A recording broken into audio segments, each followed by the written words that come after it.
Welcome to this edition of the Men's Room Show. I am super excited to have guest Steve Razzell here with us today.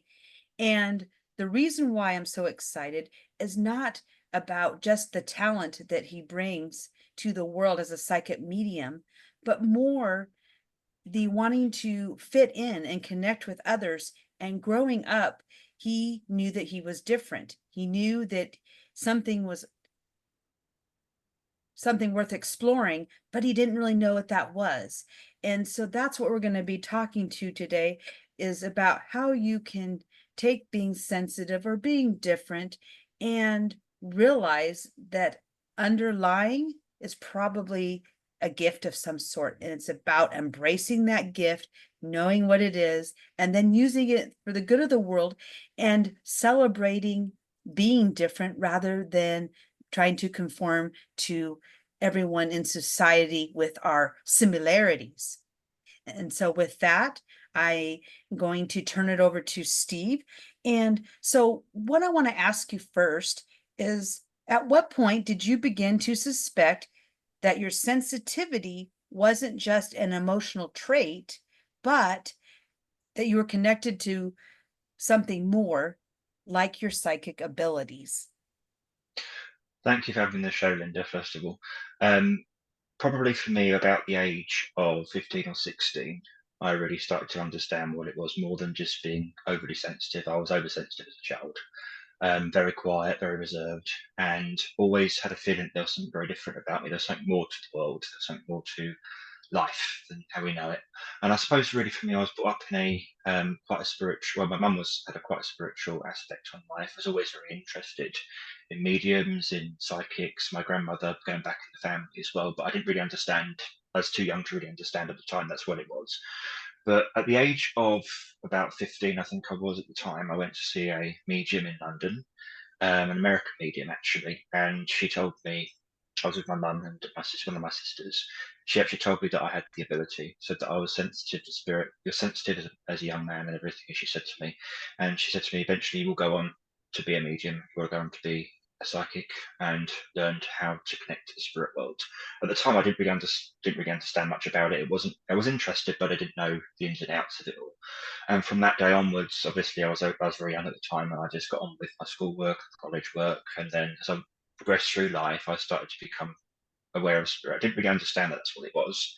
The energy of thing you would think with from watching things like The Sixth Sense and other sort of films where people supposedly see dead people or whatever, you would think you'd see them physically, visibly, but you don't actually. It's not always the case with that. You actually feel spirit. It's an energy. It's not a physical force. It's not something that I see you, you see me.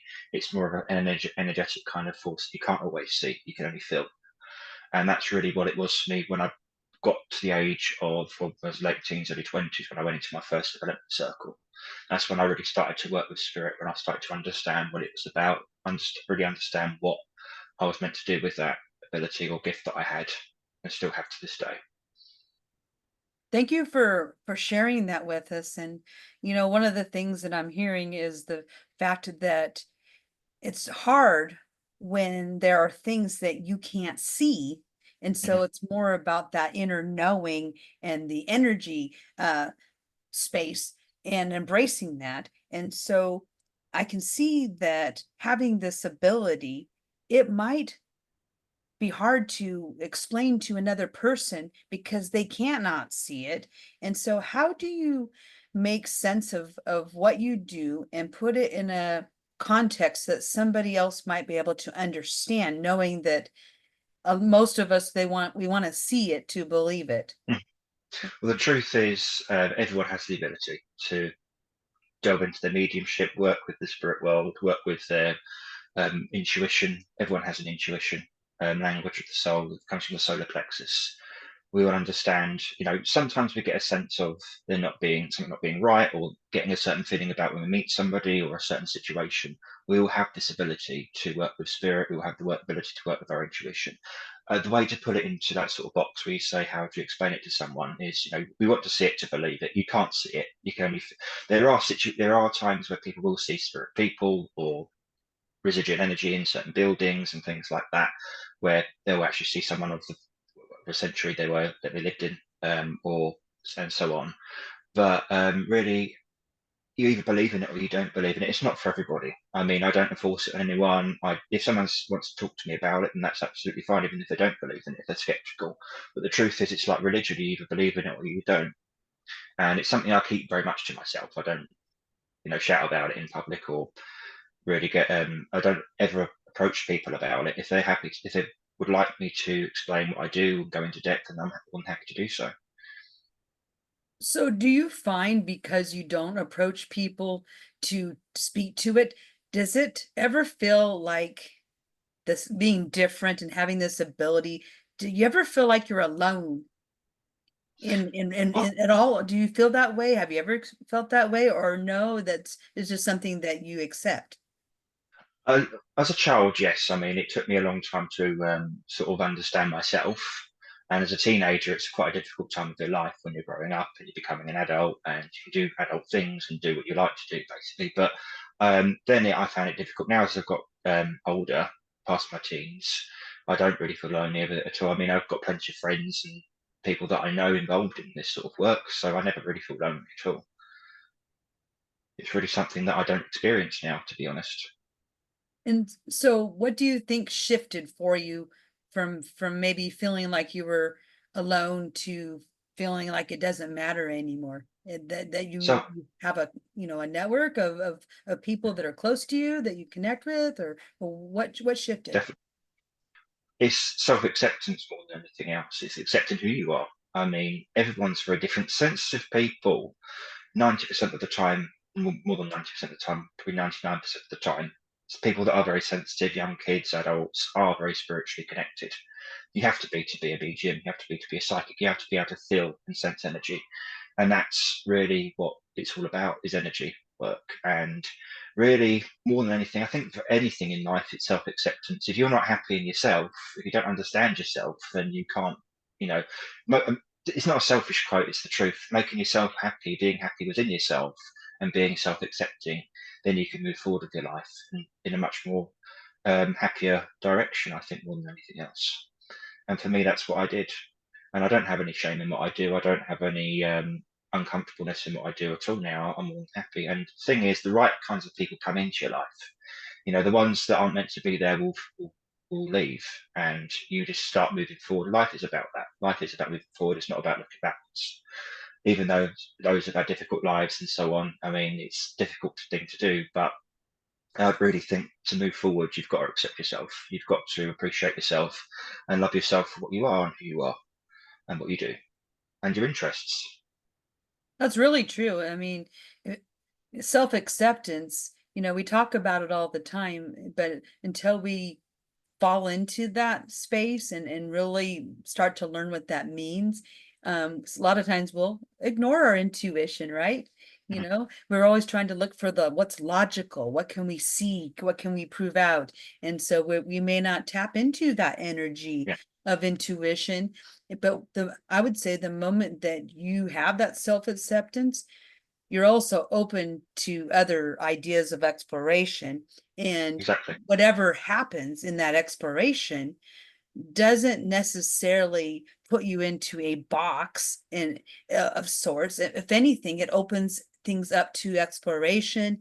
You get to get, I guess, really good about trusting your intuition, applying it, having that inner knowing. And I like what you just shared here about how people will flow in and flow out of your Yeah, life that are meant to be with you.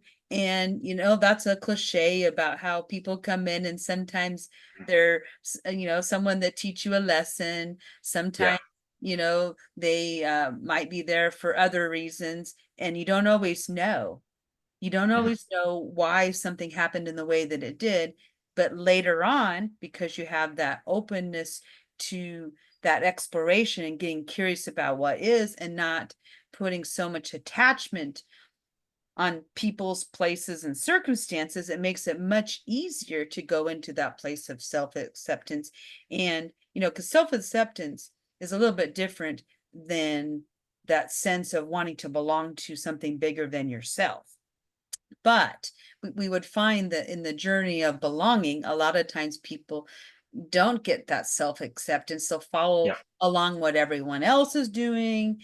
And they want to look for more of the commonalities rather than celebrating the differences. Yeah. And so really self-acceptance means not only valuing your differences, your uniques, your gifts and abilities, but then also being curious to exploring what else is out there that everyone else is doing about it.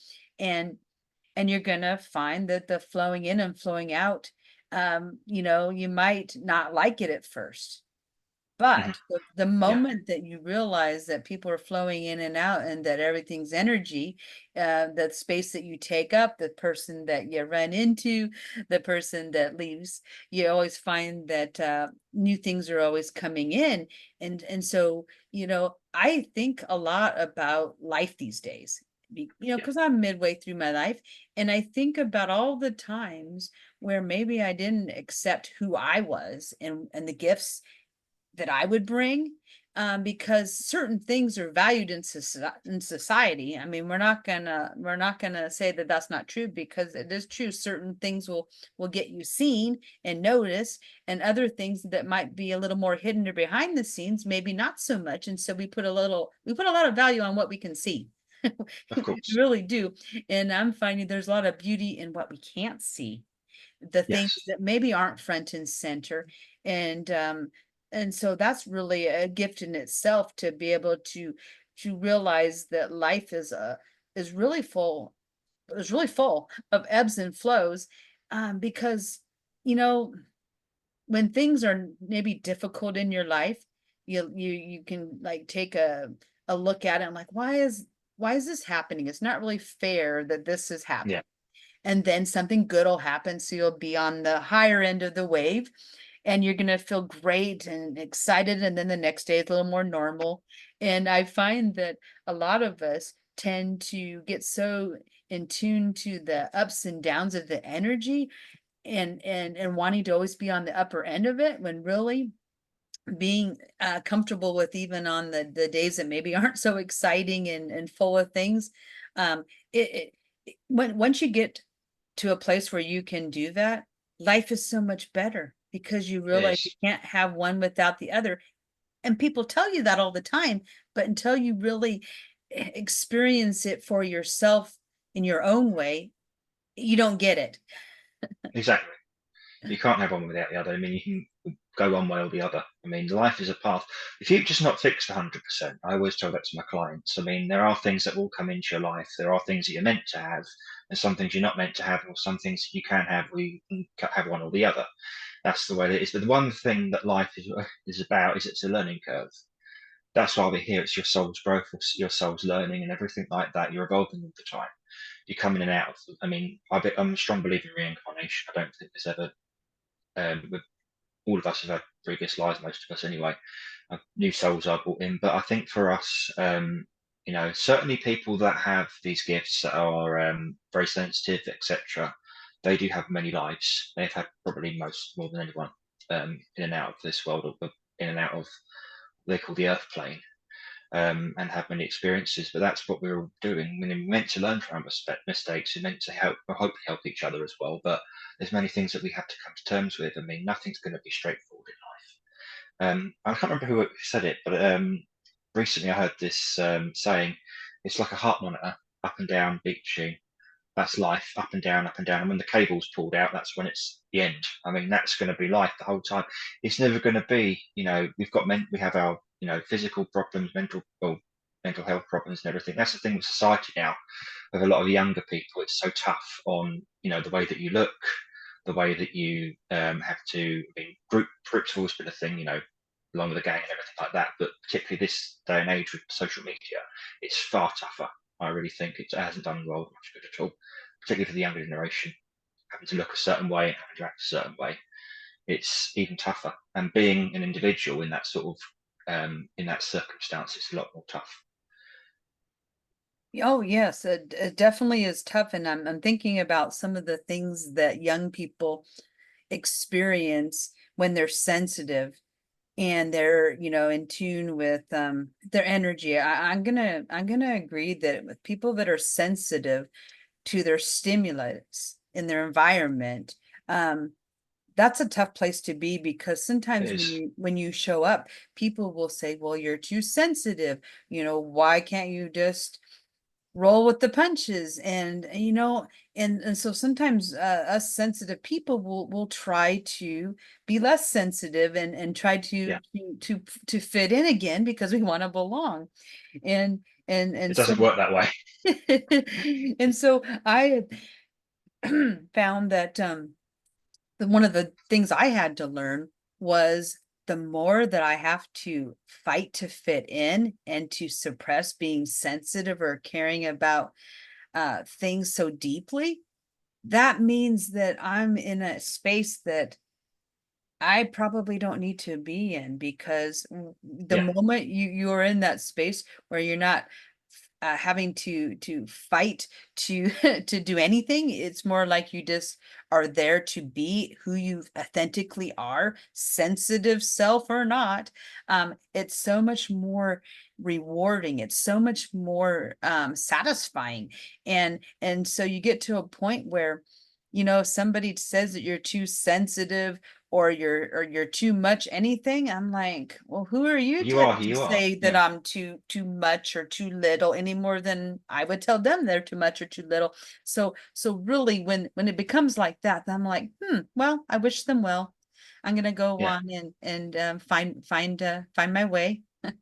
Well, you are what you are. Someone could tell you, you're too sensitive, you're too, self. I mean, there's too selfish, there's too this, there's too that. I mean, you Yes. are what you are. Your personality is set. That's what you've experienced as a child, and also what you've been given from birth. I mean, being too sensitive. I mean, is there such thing? I suppose there probably is, but it's just part of life. It's just part of that person's individual soul's growth.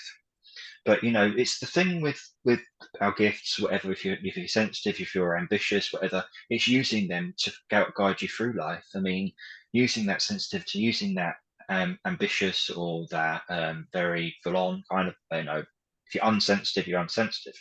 Um, you get a job as a car park. Well, you probably have a different word in the States for it, but someone that sticks stickers on people's cars when they park Yes. in the wrong kind of place. If you don't have if you've got a thick skin and you're not sensitive, then get a job like that where you have to deal with quite a few angry people.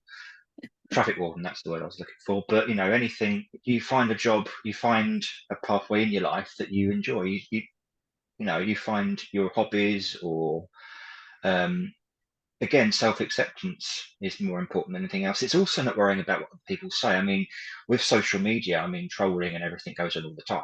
And let's face it, it's horrible, but you just have to, suck it up or whatever and just ignore it. It's not easy to do, but it's just the way that people deal with things now. It's what it is. But You're right. Yeah, yeah, things can trigger us every yeah, day of the week, every just hour, don't read it. if we let it. Yes, and yes, social media definitely does feed into that. Anytime there's any divides or differences in opinion, political views, beliefs, on the list goes on. Exactly. And when people can stand for what they believe in, and worry less about everyone joining forces with them and being on the same page, and look towards finding where you can have differences, and then because why would anyone's opinion or view be more than somebody else's? Good, Well, bad, or exactly. indifferent. And so when you look at the world that way, then you become a lot less triggered, because you stand for something, another person stands for something, and that maybe that you don't, but Hmm. that's them, you're you. And having that capacity to just stay in who you are, and Yeah. it's just so much more freeing when you can do that. But a lot of people do struggle with it. They They do. struggle when they don't belong in a group, and they feel like they're different and that the world is doing things to them. But the moment they're able to come to self-acceptance, less attachment on external validation, life becomes a lot more freeing. And It it may does. take you quite a while to get there, but I guess the advice that I would give, and maybe I would like to hear what you would give, is just to stand with conviction in who you are. Mhm. be kind to everyone, be accepting, and be curious. Be Yeah, curious. If you do that, then you're open-minded. not defending anything. Being open-minded, that's what I think you should be all the time in life, because we're discovering new things all the time. We're just, the world is full of so much we don't understand. There's many things that we don't understand about our own planet. We're still learning and still, finding new things and new interesting things. But what I would say, I mean, I think it's particularly more damaging to younger people, particularly women, as I mentioned before. But being in a group, I mean, if you're happy in your own company, there's nothing wrong with that. I mean, there's nothing wrong with your own company. There's nothing wrong with, being much more much reserved or being much more of an introvert. If you're an extrovert, if that's naturally who you are, then you're going to want to sit in with people. But I mean, it's finding groups that, finding people, finding friends, finding relationships, and people have similar interests. That's really what it's about. And it's great now with being online and everything. You can meet people over the world and everything like that. It has its good and its bad sides to it being online, but that's really what it's. That's what really I would stand by. And yeah, I mean, your life is your own. You are on your own path and self-discovery. So I mean, we're all going to be learning more about ourselves as we go through life. Whether you're young or you're older, there's new things that you find out about yourself, and being put into situations that are quite difficult. That's when the true you comes out and the strength inside of you comes out. And being put, throwing yourself in the deep end with certain things, and you don't always know how it's going to turn out, but your real your real personality shines through. And you often find that with quiet people when they have very low self-esteem, very low self-respect. When the situation that comes around, when they're being put down by others, when they're being bullied or they're being just taken, they're taking the mickey out of, taken for granted, um, they really do shine through. It's really quite interesting. Loudmouth people that say you can't do this, you can't do that, do it in spite of them. That's what I want to say. When people tell you can't do something, do it, because that will get one over on them. But also, it's because they can't do it. That's why they put it on you. That's exactly it. It's because when someone says that you can't do something, it's a projection of something that they would like to do and Exactly. can't, and it makes them feel uh more validated telling somebody else that they can't do something, because then it's not so bad that they can't. And Yeah. you're right. Like When bullies and so somebody on. Yeah. says, yeah, when somebody says you can't do it, it just means you're doing it right. You're doing it right. Yeah. So go do it. That's right. That's a great motivator.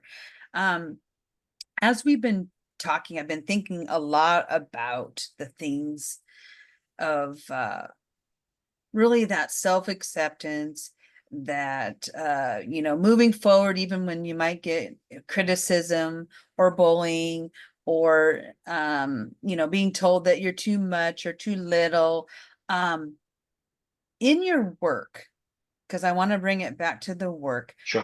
because it is energy based, it is Hmm. in using intuition.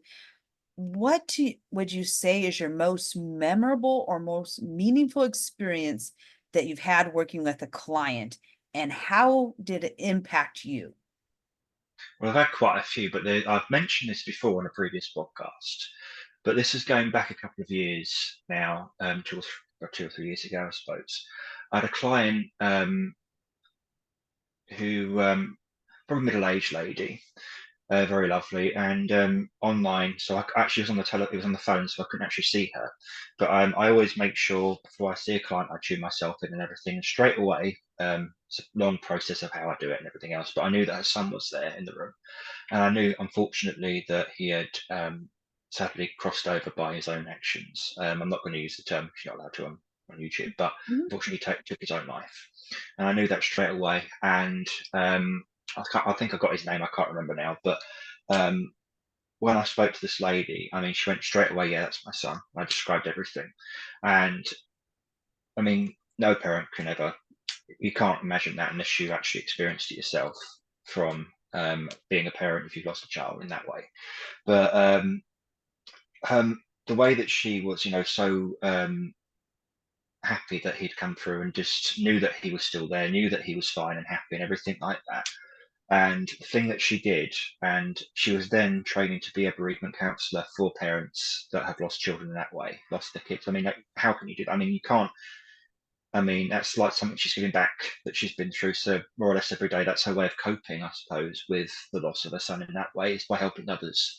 I've had so many clients. I mean, my clients teach me and my clients heal me as well. I mean, I've seen so many people that have had such hard and difficult lives, and I don't know how they manage sometimes, but that was one of them. I'll think of another one in a little while. I'm just trying to think, but that was probably my number one. But there's been so many incredible people that I've dealt with. I've dealt with many. I've had doctors, nurses, mental health nurses as well that have dealt with a lot of that. What I've just mentioned, not their own kids, but um, people that are mentally unwell, that are young, particularly young people as well, that have unfortunately done the same thing. And they've come through and thanked them for what they've done, helped them out and everything like that. Because, but they're very much like their own parents and everything else when they're having to look after them in hospitals. And that's the big thing with me. I do get a lot of younger spirit that come forward, not only in that way, but people that sadly do pass in accidents, or there's all sorts of ways that they do pass. I do deal with a lot of younger spirit.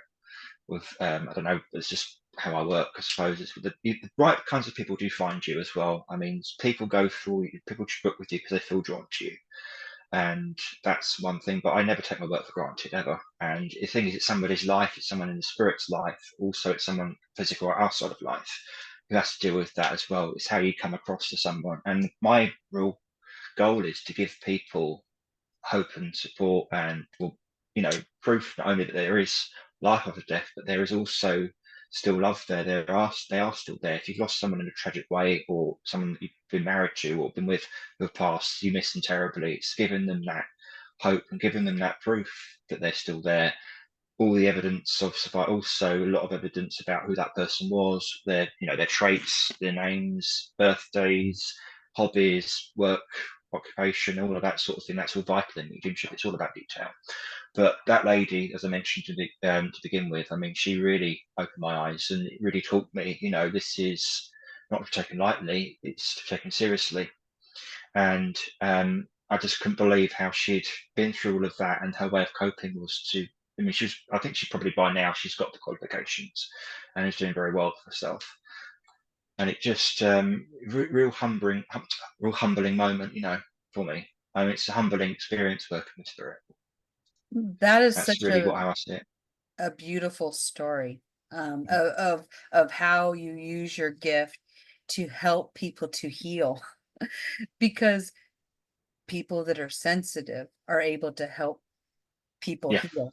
And you talked about it, just as the person that was the parking enforcement, maybe they're not good with people, so they're out writing tickets and they're not having to interact with people.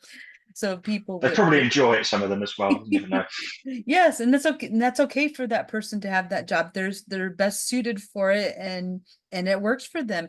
And the converse is true. I mean, you just painted a beautiful picture of how a parent had lost a child very dear and near to them, and how them going and working with you, they were able to celebrate who they were. They could Yeah, remember what they brought. They could think about the ways that were happy times, when the yes, unhappy time. And so, people don't want to forget their loved ones. They want to remember them.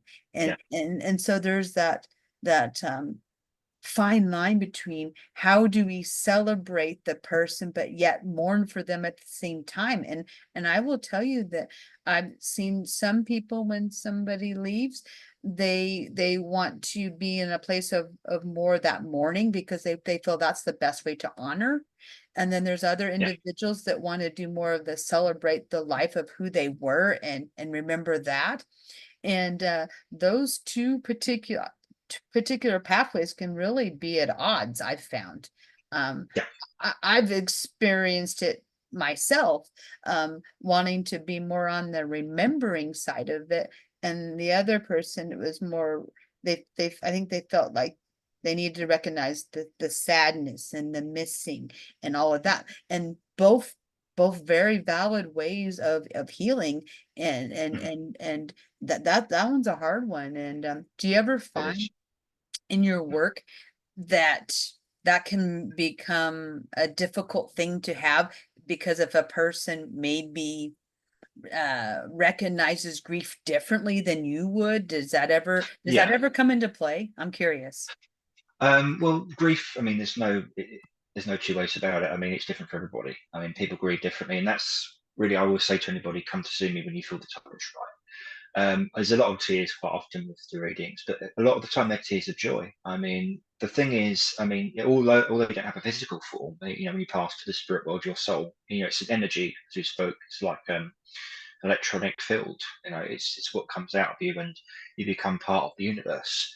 You don't have that physical form, but making sure that I'm probably going off topics, like I'm trying to find a way around it. But with grief and everything like that, on the same thing, really, I mean, everyone's very different, I have to say. I mean, some people are very, very strong, and I don't know how they get the strength, but knowing that they're there, I mean, that really does pull a lot of people back, and it gives them a lease of life. It gives them a reason to live again. And quite often as well, I will say with grief, so a lot of people do grieve when they don't have good relationships with their loved ones. They are their loved ones, really. They don't have a good relationship. They've had tricky sort of arguments or difficult. You don't see eye to eye with somebody. We're not always going to see eye to eye with each other, but a lot of them don't clean that up before they pass away. And we all say bad things to one another. We're not always perfect. But remember I had a younger lad. This was quite a long time ago now. Um, he was about 18, 19, and his grandfather had just passed. And I knew there had been a lot of friction between the pair of them. And I'm not going to go into details of what he said to him, but I mean, it was along the lines of, I hope you're not around anymore. And not long after that, he passed away. And he was grieving what he said to him. And after I knew that he didn't mean what he said. And I know that his granddad, I mean, he had a lot of mental health issues, his grandfather, and he was causing a lot of problems in the family. And he didn't mean to. I mean, he had, I think it was some form of mental health issues. Um, and he was depressed and he was argumentative and everything else. And he didn't realize what he'd done to the family. And that's the thing that he gave me. His message for his grandson is, I didn't realize what I was doing to you. So it's a two-way thing. You didn't mean what you said to me. I'm happy and, I still love you and everything else. And now it's time to let go of that and to move forward. Obviously, you would need a bit of counseling, and a lot of more help to get over that.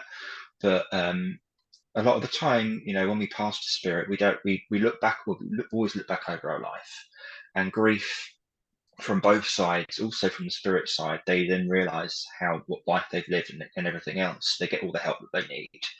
And for those that are really deep in grief, I think that you should definitely leave it.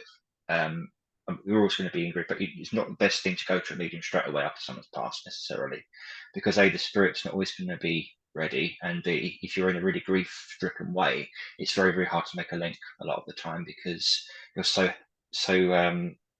destined on hearing from that one person. You may not hear from them; somebody else can come through. We don't have you can't choose who comes through.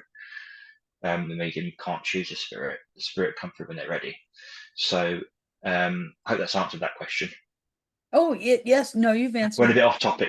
Yeah, yes, no, So I was asking if maybe somebody processed things differently than you. Does that I ever do. come up, where it's difficult for you when you're working with a client? I mean, the thing I try to be strong. I mean, the thing is well, you can't let this work affect you, otherwise you won't be doing it. I mean, there are times you have to have that boundary of. You also won't do this work unless you've had those sorts of traumas throughout your life as well, where you've been through past things, difficult past and all of that. But when people do have, that there's someone's passed in a very tragic way and everything else, or they're just very much in grief, um, you can't let that energy pull you down. I mean, it is very sad and everything else, but the whole point of mediumship and what I do is to build you up, to make you happy, to give you that real sense of uplift. And it is very healing for people when that happens. It's also healing for the medium as well when you're able to give that reading, you're able to give all that evidence to someone, and they process it all and they are aware that their loved ones are still with them. Hmm. No, that's very true. That you're right there. Be able to do this work, you do have to have those boundaries, and Oh god, yeah. yeah. So otherwise, you would be affected by all the energy in these sessions Yes. in a way that would not be self-serving to you. Definitely so. Um, I'm also wondering, because we're talking about all the different dynamics. So people that come to see you, they have an openness to going through this work. Do you ever work with anyone who doesn't really have an openness with this work, but then they're coming because they're wanting to support a family member? What does that look like? What do you mean, like a second person coming to the reading, or Yeah, I someone that I maybe work is on a not one to really one. believing of what's going on, but they want to offer support to the person. When I often ask them to please wait outside, or I work on a one to one basis, so I find it quite distracting when somebody else is there because I tune in. Hmm. But there are people that are skeptical, and I totally understand that. Normally, I don't really encounter them, to be honest. They're normally waiting for who's coming, who has come to support them. They're waiting for them outside, or they're waiting. If I'm working on Zoom or whatever, they're in the house, but they're not actually on the screen with me, so I can tune in with them. But they're there to give them support. I think they're skeptical, they're open about it, but they're not interested. I mean, it's not for everybody. That's totally Hmm. understandable. You're completely non-believer. That's understandable. You're entitled to believe what you want, but as long as they're there to give the support, I'm more than happy that they're there, because it is a process where you need to have somebody with you if you feel the need to. Everyone's very different. Yes, thank you for answering that. I'm just very curious about Yeah. the whole process and your sessions and how they work. It's very apparent to me that the benefit of your work is the healing process. That's gonna happen because the people are seeking out you and your energy and your ability to communicate in such a way that they come for you to be that guide to do that. And so I think that again, this is a different topic than I've had anyone on our show before, and so I'm sure that people such as myself are genuinely curious. I'm someone that will tap into their energy and be sensitive to other people's emotions, and what you're saying is very valid and true when you do this type of work. That sensitivity, that thing that Yeah. people might say is not serving your best good, actually it is serving our best good, and we are meant to do this type of work, whether it's coaching or mediumship or counseling, any of those Hmm. different modalities, It's all a form of healing. because not everyone Is can Yeah. do it, because not No, everyone can connect, and so we're connectors through the you have to heart be an chakra. empath. You Mhm. have to genuinely want to help people. You've got to genuinely want to give out that love and support and healing to people that I need it. You won't be able to do it unless you've been through the traumas yourself. Um, if you've been through bullying, you've been through loss of very close loved ones. Anything like that that inspires you to be that healer, that medium, that counselor, whatever it is. You've got to have had that experience, and you've got to want to help people. Otherwise, it's not going to work. I couldn't agree more. You have to want to do it, because there are things that you have to do to balance out the work that you're doing, and people can see right through it, whether or not you're genuine genuinely wanting to help people or not, versus running a business and wanting to earn a living. The two have to be congruent. They have to be Mhm. together in order to really truly work, because it's more about what you can do through the healing and providing support more than anything else. And in my Definitely. opinion, that's the belief that I have. Um, I guess the last thing that I wanted to ask you, if people are watching our show today and they want to know more about how they can find you, and they can set up an appointment to learn about your services, how should they do that? What is the best way? I've got a website, steverazell.com. You can link it down in the bio. That'd be great. Also on WhatsApp, it's all connected to my website. You can't go wrong when you're on there. I've got social media platforms, they're all linked in there. So please do email me, WhatsApp me, whatever you'd like to do, and go from there. Thank you for giving all the information. Yes, I'll go ahead and put that in the show notes for our viewers. Sure. And do you have any last final words of what you'd like to leave us with today? Be who you really are. Follow your dream. That's all I mean, it's quite humble. It's quite a basic way of ending a meeting, but that's really what I want to say. Life is, well, it can be whatever you want to, however you want to look at it, but be who you really are. I mean, no matter what everyone's told you, what you can and what you can't do, prove them wrong. Whatever anyone said to you, you will never do, do it, I no love matter how that difficult it messaging, is. Steve. Be who you are. Do it anyway. Simple but profound. hmm Mhm. Life's for living and learning and enjoying. And when people aren't serving that purpose in your life, where they're not being particularly very nice to you or whatever, then just walk away, and they will leave. Very true. Very true. And that's okay. Absolutely. Well, it's been a genuine pleasure, and we'll go ahead and put everything down in the comments so our listeners can find you. And Sure. I'd like to have some more chats in the future. So I would love to. we'll be stepping into the future. Thank Thank you very much, Linda, and everybody else.